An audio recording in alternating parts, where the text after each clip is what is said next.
At the third stage, the child provides two-dimensional contours but gives us a realistic depiction of a horse. During the first stage, as seen in Appendix Figure 20, the child provides a three-dimensional depiction of a horse with perspective. Only now does the child begin to draw what he sees. The conclusion that follows when we consider these four stages at first seems paradoxical. We would have expected drawing from observation to be easier than drawing from memory. However, experimental observation shows that drawing from observation a realistic depiction of an object is only the first and the last stage in the development of children's drawing, a stage that only the exceptional children attains. How may this be explained? In recent years, A.V. Bakushinsky, who has studied children's drawing, has attempted to provide an explanation.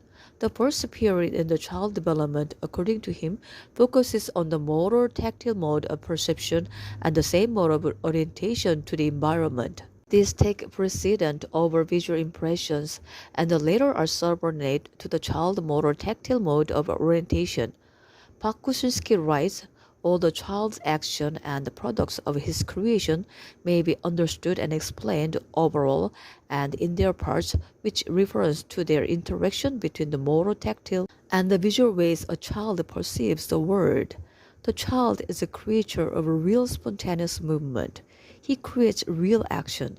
He is interested primarily in the process of action and not the result.